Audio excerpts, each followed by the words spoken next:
नमस्कार, मैं हूं आशीष चित्रांशी और आप देख रहे हैं द न्यूज लॉन्चर।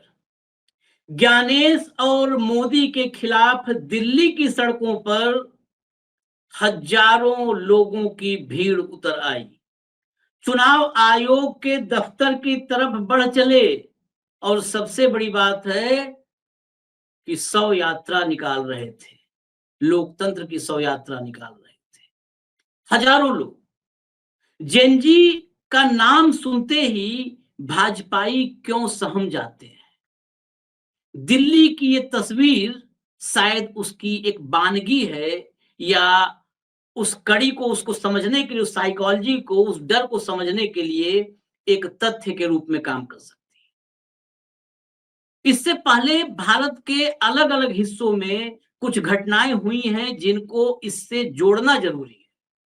मुंबई आपको याद होगा, जब मुंबई की सड़कों पर पुलिस के परमिशन न देने के बावजूद, सरकार के सारे हथकंडे अपना लेने के बावजूद जन सैलाब उमड़ आया था। मतलब एक प्रचंड भीड़ उसको कह सकते हैं, प्रचंड जन सैलाब। जन सैलाब में भी उसको प्रचंड आप उसके साथ जोड़ सकते हैं। उसके बाद कोलकाता आपको याद होगा, कोलकाता में 4.5 किलोमीटर तक सिर्फ मुंड ही मुंड थे। मोदी की भाषा में अगर कहें तो सिर्फ मुंड ही मुंड नजर आ रहे थे। दक्षिण तमिलनाडु की झलक आप देख चुके हैं, यानी तमिलनाडु दक्षिण, बंगाल पूरब, महाराष्ट्र पश्चिम कह सकते हो, पश्चिम में ही आएगा दक्षिण के बजाय पश्चिम, और दिल्ली उत्तर में भारत में भी कहते हैं और सेंटर में भी कह सकते हैं। उत्तर भारत का कहा जाता है अक्सर हिस्सा की दिल्ली उत्तर भारत में स्थित है। तो पूरब पश्चिम उत्तर दक्षिण और उसमें एक राष्ट्रीय राजधानी दिल्ली, अगर चारों दिशाओं में लोग सड़कों पर उतर रहे हैं तो फिर आप संकेत समझ लीजिए ये शुभ नहीं है। मोदी के लिए तो कतई शुभ नहीं है, लोकतंत्र और संविधान के लिए शुभ है या अशुभ है ये तय करना होगा, क्योंकि संवैधानिक दायरे में रहते हुए कोई भी प्रदर्शन मुझे लगता है लोकतंत्र के लिए शुभ ही होगा। उस दायरे को लांघने की नौबत आती है, और आती है तो क्यों आती है वह अलग एक बहस का विषय है, अलग मुद्दा है। तो मैं खबरों का सिलसिला शुरू करूं उससे पहले जरा स्क्रीन पर लाइए भाऊ को, फिर फुटेज वगैरह सब दिखाएंगे, खबर दिखाएंगे। भाऊ स्वागत। हेडलाइन पहले देख लीजिए। खबर जो लगी, हालांकि बहुत कम जगह लगी है, लिमिटेड लगी है और अलग अंदाज में लगी है, लेकिन फिर भी दिल्ली युवा कांग्रेस का अनोखा प्रदर्शन, शव यात्रा निकालकर ईसीआई बीजेपी पर लगाया धांधली का आरोप। इसके बाद अब कांग्रेस का ही ट्वीट देखिए, कांग्रेस खुद क्या बताती है। नेता विपक्ष श्री राहुल गांधी ने हरियाणा में चुनाव चोरी का खुलासा कर बीजेपी चुनाव आयोग की वोट चोरी के सबूत देश के सामने रख दिए। हरियाणा में चोरी की सरकार चलाई जा रही है, जिसे बीजेपी ने चुनाव आयोग की मिलीभगत से चुरा लिया है। आज इंडियन यूथ कांग्रेस अध्यक्ष उदय भानु के नेतृत्व में युवा कांग्रेस कार्यकर्ताओं ने लोकतंत्र की शव यात्रा निकालकर इस चुनाव चोरी के खिलाफ विरोध दर्ज किया दिल्ली। और ये दिल्ली जो नीचे लिखा है ना, मुझे यही सबसे इंपॉर्टेंट लगता है, दिल्ली, क्योंकि दिल्ली में शाह की पुलिस चाक चौबंद रहती है, खासकर ऐसी चीजों पर नजर। शाह ने तो ऐसे प्रदर्शनों को बहुत गहराई से अध्ययन करने का आदेश भी जारी किया था। जैसे ही जब जेनजी नेपाल तक, बांग्लादेश श्रीलंका के बाद जब नेपाल में जेनजी आंदोलन हुआ, क्रांति हुई और तथा पलट, तो बहुत गहरा अध्ययन, गहराई से अध्ययन की तरफ शाह बढ़ चले थे। लेकिन अब दिल्ली की सड़कों पर लोग उतर चुके हैं। जरा विजुअल दिखाइए भैया, विजुअल ऑडियो खोल दीजिए, विजुअल दिखाइए, प्ले करिए।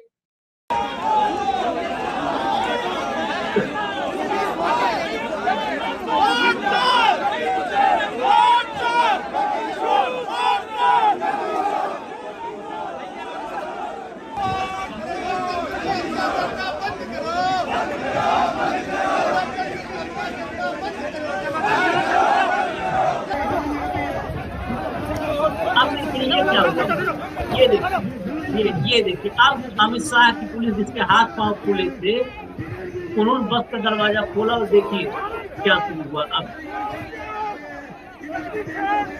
ये तस्वीर मैं दिखाऊंगा।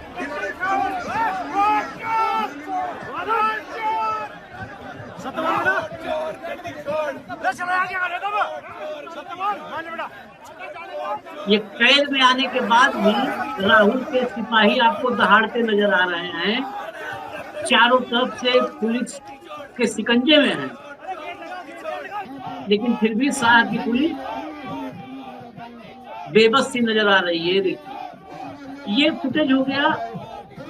ये बैरिकेडिंग पर खड़े हैं, नीचे पुलिस वाले हैं, वो बैरिकेडिंग पर, पूरी कतार बैरिकेडिंग के ऊपर है, पूरी बैरिकेडिंग पर चढ़ के खड़े हैं। और देखिए यहाँ पर धक्का मुक्की हाथापाई सब जमकर हुआ है दिल्ली में। पूरा का पूरा रास्ता पुलिस ने बंद कर रखा था कि आगे ना बढ़ पाए। बैरिकेडिंग आप सामने देखिए, बैरिकेडिंग पर चढ़ गए और बैरिकेडिंग के पीछे तो पूरी मतलब हजारों की संख्या में कार्यकर्ता जुटे हुए हैं। चलिए अब इसको हटा दीजिए। अब सिर्फ रिमाइंडर के लिए फ्लैशबैक में एक बार याद कर लीजिए, जरा कोलकाता का दिखाइए, कोलकाता के फोटोग्राफ्स दिखाइए। ये कोलकाता के फोटोग्राफ्स, ये मुंबई का आ गया, मुंबई। ये पहले चलिए मुंबई, हाँ चलने दीजिए भाई, मुंबई कोलकाता सब देश का हिस्सा है। ये भाऊ मुंबई का है, ये तो आपने देखा हुआ है फुटेज। ये तो अद्भुत है, अद्भुत है, अद्भुत था ये, अद्भुत। और इसके बाद ये देखिए, इसके बाद जरा चलिए बंगाल, चलिए कोलकाता दिखाइए। यहाँ के जो है विजुअल्स से ज्यादा ये देखिए फोटोग्राफ्स हैं, ये फोटोग्राफ्स पूरा, चलिए चेंज करते जाइए, फोटोग्राफ्स चेंज करते जाइए। देखिए भाऊ ये 4 किलोमीटर, 4.5 किलोमीटर तक स्थित, किलोमीटर का है। यहाँ पर तो लाख क्रॉस थे, लाख से ऊपर। ये देखिए जहां तक कैमरा जा पा रहा है वहां तक सिर्फ लोग ही लोग हैं। और वहां पर तो बहुत अच्छा एक जो संदेश भी देने की कोशिश थी चुनाव आयोग ज्ञानेश मोदी के खिलाफ इस प्रदर्शन में, वो अभी फुटेज में आपको दिखेगा। इसके बाद हम फुटेज ही ला रहे हैं। ये देखिए फोटोग्राफ्स, देखिए कितनी पूरी चौड़ी सड़कें और पूरा ठसाठस भरा हुआ। ये देखिए ये तस्वीर असली थी, जिसमें आगे सामने चलते हुए देखिए यहाँ पर पादरी हैं, मतलब क्रिश्चियन धर्मगुरु, जैन धर्मगुरु, सिख धर्मगुरु, बौद्ध धर्मगुरु, मुस्लिम धर्मगुरु और हिंदू धर्मगुरु एक साथ, सब के सब एक दूसरे का जो कहते हैं चेन बना लेना, एक दूसरे का हाथ थामे हुए ईसाई, जैन, सिख, बौद्ध, मुस्लिम और हिंदू सारे धर्मगुरु चल रहे हैं। और ममता खुद इनके पीछे चल रही है। ममता बनर्जी पीछे आपको चलते हुए नजर आएंगी, ममता इनके पीछे चल रही है। अब हटा दीजिए, आगे आपको ये भी खबर हम दिखाएंगे। हालांकि सुप्रीम कोर्ट, अब शायद ये कई बार क्या होता है ना, चीजें समझना बड़ा मुश्किल होता है, लेकिन हम कनेक्ट करके देखने की कोशिश करते हैं। ये पहले हम इस पे चर्चा कर ले, फिर आएंगे। एकाएक कल अर्जेंट हियरिंग सुप्रीम कोर्ट में लगी है एसआईआर को लेकर के, जो पैन इंडिया एसआईआर करवाने जा रहे ज्ञानेश कुमार, उसको लेकर सुप्रीम कोर्ट एसआईआर पर बहुत उदासीन नजर आया।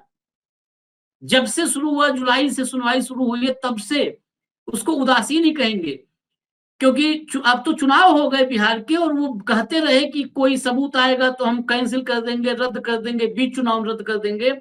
अब उस सुप्रीम कोर्ट में एकाएक ऐसी क्या अर्जेंसी आई है कि अब जो है अर्जेंसी में अर्जेंट हियरिंग करके उसको 11 से लगाया गया है, और ये कहा जा रहा है कि 11 तारीख से अर्जेंट हियरिंग शुरू होगी। उस पर हम आएंगे नेक्स्ट पार्ट में। फर्स्ट पार्ट भाऊ, दिल्ली में भी दस्तक हो गई सड़क पर। देखिए आशीष, इसके सिवा कोई चारा नहीं होगा। जन जागरण होना चाहिए, प्रदर्शन होंगे, आंदोलन होंगे। मैं कई बार डर लगता है मुझे, मैं उसका नहीं रहा हूं। मुझे डर है क्योंकि मैं ये नहीं चाहता किसी भी हालत में हो। जन जी को आप निगलेक्ट करो, जन जी को आप कहो कि ये देशद्रोही है, जन जी का नाम ले रहे हैं।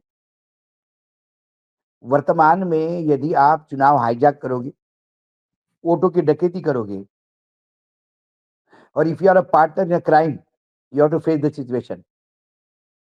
जब न्यायपालिका से भी उम्मीद हार जाती है तो लोग रास्ते पे उतर आते हैं।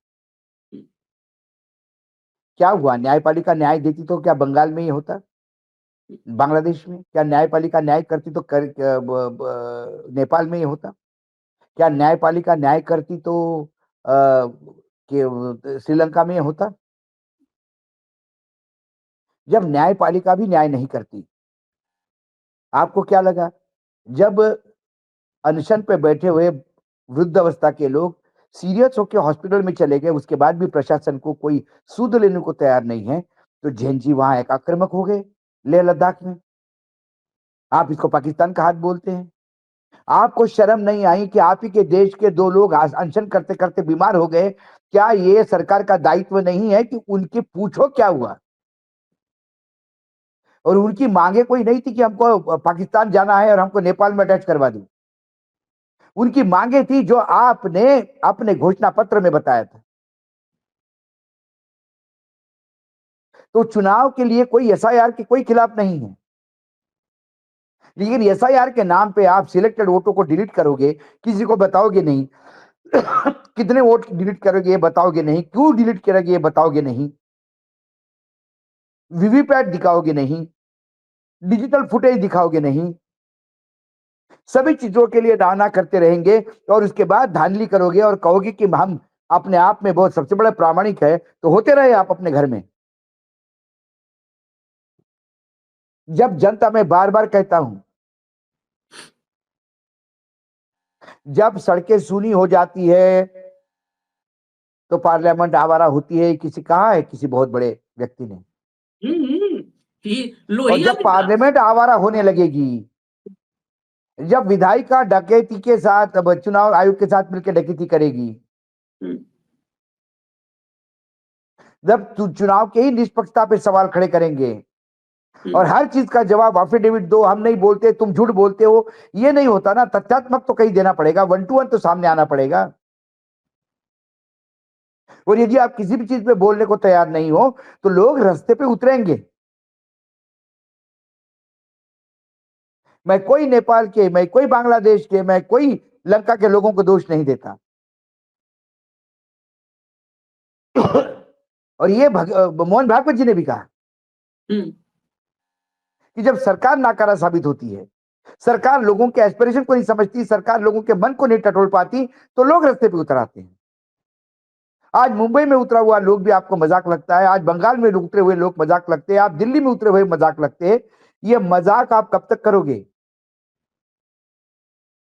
कि देश आग के हवाले करोगे?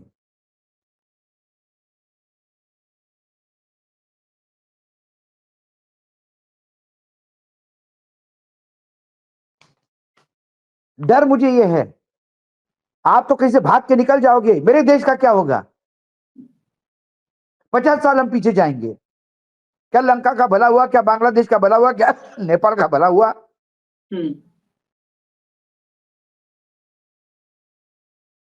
क्या पहले ही कम हमारे प्रॉब्लम्स है? ट्रम्प का एक प्रॉब्लम है, रुपए का एक प्रॉब्लम है, कर्जे का प्रॉब्लम है, किसानों का प्रॉब्लम है, अतिवृष्टि का प्रॉब्लम है। उन सवालों को जवाब ढूंढने के बजाय आप नए सवाल क्रिएट करना चाहते हो। आपसे कोई गैर कानूनी काम नहीं करने के लिए बोल रहा, संविधान के हद में रह के काम करो, यही रिक्वेस्ट है लोगों की। और लाखों के तादाद में निकलने वाले लोगों को भी आप बेवकूफ समझते हो, तो देश को क्या जलाओगे? क्या यह सवाल है मेरा। मैं भाऊ आपको वो खबर जो द हिंदू की है, क्योंकि इसके साथ उसको कनेक्ट करके ही फाइनल जो है जवाब आ पाएगा कि ये अर्जेंट हियरिंग की नौबत आखिर क्यों आई। क्योंकि ऐसा लग नहीं रहा था, हम लोग तो खुल के कह रहे थे कि कहीं एसआईआर पे कुछ होना नहीं है, हालांकि अभी भी यही कह रहे हैं कि कुछ होना नहीं है, लेकिन अर्जेंट हियरिंग की एक बात क्यों आई और क्यों डेट लगने लगी। जरा खबर में दिखा देता हूं, द हिंदू की खबर है, लाइए जरा। Supreme court to hear on November 11th pleas challenging legality of special intensive revision SIR के खिलाफ 11 को। भीतर की खबर दिखाइए जरा, भीतर की खबर दिखाइए। ये देखिए, the supreme court on Friday यानी नवंबर 7 को urgently listed on November 11 detailed arguments addressing the very legality of SIR exercise that was kicked off before the ongoing Bihar Assembly elections on June 24th and then expanded in a second phase by the Election Commission of India to cover 51 crore voters in 12 states and union territories including Tamil Nadu, West Bengal, Kerala and Puducherry. अब ये तो पहली urgent hearing 11 को ये लगी है, आगे इसको बढ़ाइए जरा, नेक्स्ट इसका लाइए। अ बेंच ऑफ जस्टिस सूर्यकांत, जो शुरू से इसमें है, सूर्यकांत और बागची एंड जयमाला Bagchi, fixed the case for 11:15 AM on Tuesday after advocates Prashant Bhushan and Neha Rathi made an oral mentioning the SIR case had been listed earlier on November 4th, but the two judges could not take it up as they were part of a constitution bench hearing another case on that day. 4 को date थी, ये सुन भी नहीं पाए थे, और अब समय तारीख अर्जेंटली लिस्टेड, आपको मैं दिखा अर्जेंटली लिस्टेड केस है ये। नेक्स्ट दिखाइए, सिर्फ यही नहीं है, आगे और भी है। Simultaneously, a separate mentioning was made in the morning before a bench headed by Chief Justice of India B.R. Gavai by Advocate Vivek Singh, appearing for Tamil Nadu's ruling party DMK, which has also challenged the SIRs continuously. The Chief Justice told Mr. Singh that the case would be listed for hearing on November 11. It is highly likely that the DMK petition, which is a fresh one, would also come up before Justice Suryakant's bench along with the other pending petitions in the case.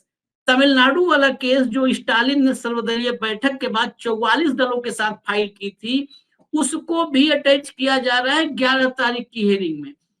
इसको मैं मतलब एक अलग separate खबर नहीं देखता भाऊ, मुझे लगता है एज इंडिविजुअल, मतलब मेरा अपना निजी मानना है कि कहीं ना कहीं इसमें मुंबई, कोलकाता, चेन्नई और अब दिल्ली, इसकी क्या कुछ भूमिका है इसमें? आशीष जी, मैं ब्लंटली बोल सकता हूं, मैं कोई भविष्यवेत्ता तो नहीं हूं, लेकिन सुप्रीम कोर्ट एसआईआर को जस्टिफाई करेगा। जब सुप्रीम कोर्ट एसआईआर को जस्टिफाई करेगा तो विरोधी पार्टियों का जितना भी लोग इसके आंदोलन कर रहे हैं, उस आंदोलन की लीगैलिटी खत्म हो जाएगी। चुनाव आयोग करेगा विरोध क्यों कर रहे हो, जब सुप्रीम कोर्ट ने इसको ओके कर दिया है, अब तो ये कॉन्स्टिट्यूशनल हो गया है और यही होने वाला है। मुंबई, दिल्ली, कलकत्ता के एजिटेशन ने चुनाव आयोग की ईंटें हिला दी है, सत्ता पक्ष की ईंटें हिला दी है। अब इसलिए ऊपर से अंकुश लगाना जरूरी है, और वो अंकुश सर्वोच्च न्यायालय से लगेगा जब चुनाव आयोग की एसआईआर को सुप्रीम कोर्ट जस्टिफाई मानेगा, ये सारे रिट पिटीशन फेंक देगा, उसके बाद चुनाव आयोग चौड़ा होकर कहेगा कि विरोध कैसे। अब तो सर्वोच्च न्यायालय ने भी बोल दिया ठीक है। सर्वोच्च न्यायालय से जितने जल्दी एंडोर्समेंट होगा उतने जल्दी ये एजिटेशन रुक जाएंगे, ऐसा कम से कम अभी सोच दिखाई देता है। लेकिन क्या सर्वोच्च न्यायालय के ओके करने के बाद भी यदि आंदोलन रुके नहीं तो फिर क्या हम सिविल वॉर की तरफ जा रहे हैं? सवाल दूसरा है। इसका मतलब अब लोग न्यायपालिका को भी टारगेट करेंगे कि आप पे भी विश्वास नहीं है, आप भी हैंड इन ग्लोव्स हो, आपको बेसिकली रक्षा करनी है। क्या चुनाव आयोग ये बताएगा कि महाराष्ट्र में क्यों एसआईआर नहीं हो रही है? असम में, बंगाल में कंडीशनल हो रही है, केरल में भी चुनाव है, यूपी में भी चुनाव है, वहां एसआईआर हो रही है। क्या 3 टायर इलेक्शन में यानी नगर निगम के या स्थानीय निकाय के चुनाव में पुरानी फ्रॉड लिस्ट पे ही चुनाव करवा के एक बार फिर जीत का सेहरा एनडीए के सर पे बटाना चाहती है चुनाव आयोग? और उसमें यदि एंडोर्समेंट सुप्रीम कोर्ट ने किया तो फिर आपको रास्ते पे उतरने के सिवा और चारा क्या है मुझे बताइए। चुनाव आयोग बहरा हो गया है और यदि न्यायपालिका अंधी हो गई है तो फिर लोग क्या करेंगे। और जहां तक मुझे लगता है सुप्रीम कोर्ट चुनाव आयोग के इस फैसले को सही ठहराएगा, ये मैं आज बता रहा हूं आपको। चलिए, अब तो जब जनता, लोग, पॉलिटिकल वर्कर्स, एक्टिविस्ट सड़कों पर आने लगे हैं, तो सुप्रीम कोर्ट क्या फैसला करेगा इस पर सबकी निगाहें हैं। अब सुप्रीम कोर्ट का फैसला गुपचुप तरीके से नहीं कि फैसला हो गया और उस फैसले पर चर्चा ना हो। अब मुझे लगता है सुप्रीम कोर्ट के फैसलों पर भी देश में सार्वजनिक बहस होने लगी है। लोग पहले यानी कतराते थे। क्यों ना हो, सर्वोच्च न्यायालय का यदि मुझे फैसला नहीं मान्य हुआ तो वो उस पर चर्चा करना भी पाप है क्या। बिल्कुल। हम सर्वोच्च न्यायालय का ये मुझे नहीं पसंद है। आपने मुझे खाने पे बुलाया और लड्डू खिलाया, मैंने कहा ये जरूरी है कि मैं कहूं कि लड्डू अच्छा ही है। मेरी पसंद नापसंद है, ये तो दादागिरी हुई आपकी। आपको जेल भेज देंगे आपने लड्डू पसंद नहीं बोला तो। और खासकर चुनाव अगर आयोग सड़े भाई, लड्डू को मुझे एक बात बताइए, यदि कोई भगवान को पूछ के निर्णय देता है, मुझे तो नहीं पसंद हो। कतई नहीं ना? भगवान को पूछ के यदि सर्वोच्च न्यायालय के निर्णय होने लगे तो फिर हमारे पंडे बहुत है यहाँ पे, पुजारी, उन्हीं पे 200 रुपए घंटे पे बिठा दो ना सुप्रीम कोर्ट में। वही भगवान को आरती का, और उनका तो रोज का व्यवहार है भगवान के साथ, डायरेक्ट संबंध है। जो रोज गणपति पे पूछ के उसका संबंध है कि तुम 10 दिन में गणपति बिठाते हो उसका संबंध है। भाई 4 मंदिरों के, बड़े मंदिरों के पंडों को बिठा दो, वो तय कर लेंगे। नहीं फिर इतना खर्चा क्यों, इनको बड़े बड़े बंगले, इनके खर्चे क्यों उठाए। फिर यहाँ क्यों, फिर सुप्रीम कोर्ट की खंडपीठ उज्जैन में खोल दें, नासिक में खोल दें, हरिद्वार में खोल दें, प्रयाग में खोल दें। बस जहां कुंभ होते वो खोल दो, वहां पे खोल दो, वहीं पे अपना होगा हिसाब। सर्वोच्च न्यायालय को यदि मेरे कहने से अवमानना होती है तो सर्वोच्च न्यायालय को यह भी बताना होगा कि मेरे ही कहने से अवमानना क्यों होती है, निशिकांत दुबे के कहने से क्यों नहीं होती। उसकी गाली से नहीं होती। सर्वोच्च न्यायालय को यह भी बताना पड़ेगा कि जूता मारने से क्यों नहीं होती। न्यायपालिका की इज्जत सिर्फ मेरे बोलने से जाती है, नोटों के बंडल मिलने से नहीं जाती, ये भी बताना पड़ेगा उनको। मुझे भी तो समझे कि मेरी पोजीशन क्या है। बिल्कुल बिल्कुल, अगर हमारे बोलने से नहीं, हमारे सवाल से इज्जत जाए और जूते और गाली से इज्जत बढ़े, तब तो समझना ही पड़ेगा, खैर तो फिर अगला सवाल क्या हम जूते में रख के फेंके।